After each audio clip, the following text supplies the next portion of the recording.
بسم اللہ الرحمن الرحیم ایاک نعبد و ایاک نستعین۔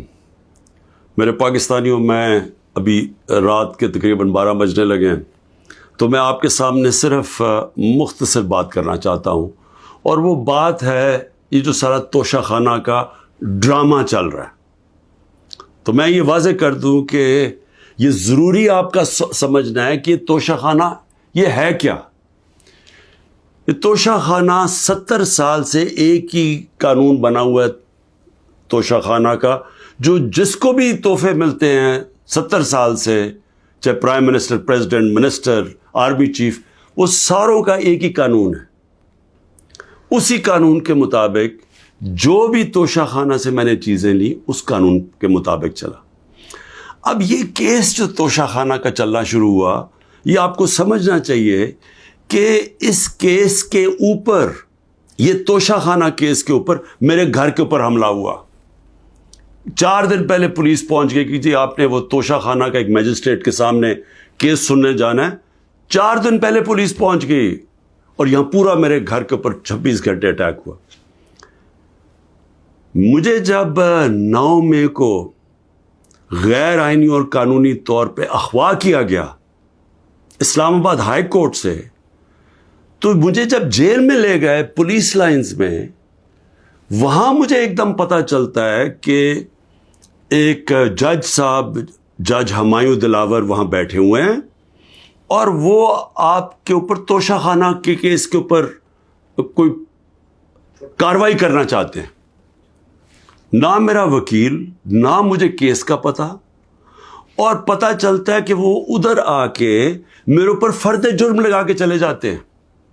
فرد جرم لگا سکتے ہی نہیں جب تک کہ میرے اوپر، جب تک مجھے پوری طرح بتایا نہ جائے کہ وہ ہے کیا، میرے سامنے فرد جرم لگتا ہے یا میرے وکیل کے سامنے۔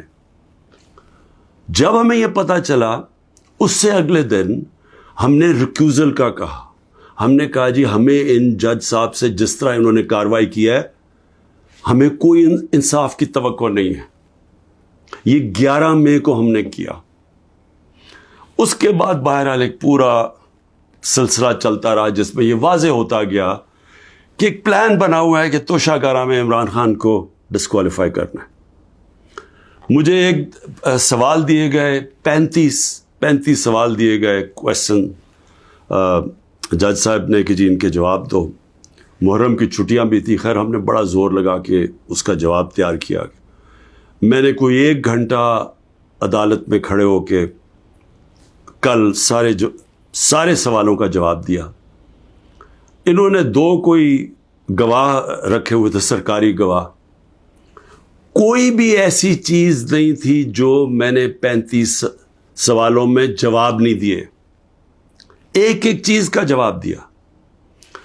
اور ایک جگہ جو یہ بات کدھر پھنس رہی تھی جی، کہ آپ نے جی یہاں توشہ خانہ نہیں لکھا، یعنی ہم نے سارے پیسے سب ڈکلیئرڈ تھے، جتنے توشہ خانہ کے پیسے تھے بینک میں ڈکلیئرڈ تھے، وہ سارے میرے الیکشن کمیشن کے سامنے ڈکلیئرڈ تھے، وہ میں جو FBR تھی اس کے سامنے ڈکلیئرڈ تھی، ویلتھ ٹیکس میں ڈکلیئرڈ تھا، سب کچھ ڈکلیئرڈ ہے۔ ایک جگہ پہ کہتے جی یہ پیسہ تو ہے، لیکن یہاں اس کے اوپر توشہ خانہ نہیں لکھا۔ اب یہ میرے اکاؤنٹنٹ نے بھرا ہوا تھا، 40 سال سے میری وہی اکاؤنٹنگ کی فرم ہے۔ تو میں نے اپنے گواہ میں لکھا کہ یہ اکاؤنٹنٹ کا کام ہے آ کے آپ کو ایکسپلین کرے، پیسے تو ہیں کہ جی اس نے توشہ خانہ پیسے کے آگے لکھا یا نہیں لکھا۔ حالانکہ وہ اکاؤنٹنٹ کلیئر ہے کہ قانونی طور پہ اس نے ٹھیک کیا۔ اب وہ اکاؤنٹنٹ نے آنا تھا۔ آج پتہ چلتا ہے جج صاحب کہتے ہیں جی 1 گھنٹے میں گواہ کو پروڈیوس کرو۔ گواہ راستے میں ہوتا ہے، کہتے اب ہم نے کینسل کر دیا، اب کوئی گواہ آپ سامنے نہیں لا سکتے۔ میں یہ سوال پوچھتا یہ کوئی ملٹری ٹرائل ہو رہا ہے؟ میرا رائٹ، میرا حق ہے فیئر ٹرائل کے لیے، یعنی ایک دم گواہ کینسل کر دیے۔ میں نے کوئی 5-6 گواہ لے کے آنے تھے تاکہ وہ ایکسپلین کرے، جو 35 کویسچنز انہوں نے بھیجے ان کے جواب میں مجھے موقع تو ملے کہ اگر کوئی پوچھے، میرے وکیل ان کو سمجھانے کے لیے گواہ تو اس لیے ہوتے ہیں، گواہی سارے کینسل کر دیے، اور آج اب ایسے لگ رہا ہے کہ کل فرد جرم قائم کر دیں گے. یعنی مجھے سمجھ نہیں آ رہی کہ یہ جلدی اتنی کیا ہے. کیا کل 2 دن، آج گواہ آ جائے، کل گواہ آ جائے، اس کے بعد پھر آپ نے جج صاحب فیصلہ کرنا ہے وہ آپ نے کرنا ہے.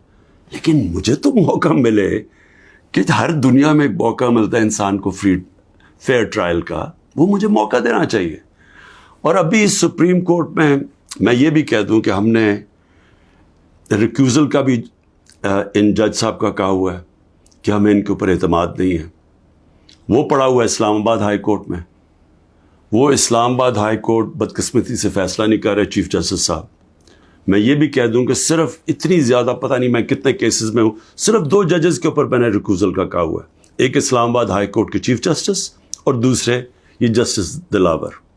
یہ میرا رائٹ ہے کہ اگر میں سمجھ رہا ہوں مجھے انصاف نہیں مل رہا تو میرا یہ حق ہے کہ میں ان کو ریکیوز کرواؤں، ان کو کہوں کہ کسی اور کو بھیج دے. اب وہاں بھی فیصلہ نہیں ہو رہا اسلام آباد ہائی کورٹ میں. ہم سپریم کورٹ میں گئے ہیں، سپریم کورٹ کہہ رہے ہیں کہ اسلام آباد ہائی کورٹ فیصلہ کرو، اور سپریم کورٹ نے کہا کہ تب تک انہوں نے جسٹس دلاور نے فیصلہ نہیں کرنا جب تک کہ یہ اس کے اوپر فیصلہ نہیں ہوتا ٹرانسفر پہ. لیکن مجھے لگ رہا ہے کہ کل انہوں نے فیصلہ کر دینا ہے، اس لیے میں رات کو لیٹ آپ کے سامنے آ رہا ہوں. میں آخر میں ایک اور بات کہتا چلوں کہ فیس بک پہ 2014 میں جسٹس دلاور نے اپنی فیس بک پہ میرے اوپر ایسے ریمارکس دیے ہوئے ہیں جس سے لگتا ہے کہ وہ مجھے انصاف نہیں دے سکتے. یعنی ان کی ایک پرسنل ڈسلائک اس میں سامنے آ رہی ہے. ہم نے یہ چیف جسٹس صاحب اسلام آباد والوں کو کہا کہ دیکھیں یہ پریجوڈسڈ ہے. انہوں نے جا کے ایف آئی اے کو کہا کہ بتاؤ کہ جناب یہ ٹھیک ہے یا نہیں، یہ جو فیس بک پہ ان کی پوسٹ تھی. ایف آئی اے نے وہ چیک کر کے کہ کیونکہ وہ ڈیلیٹ کر چکے تھے پوسٹ، انہوں نے واپس کہا دی تو پوسٹ ہی نہیں ہے. دیکھیں بڑا آسان کام ہے. اگر آپ اس ملک پہ انصاف چاہتے ہیں، میں چیف جسٹس صاحب اسلام آباد آپ کو بھی کہتا ہوں اور ایف آئی اے آپ کو بھی کہتا ہوں، ایک فیس بک کو ایک صرف لیٹر جانا چاہیے آپ سے، ایک ای میل کریں کہ یہ کیس ہو رہا ہے.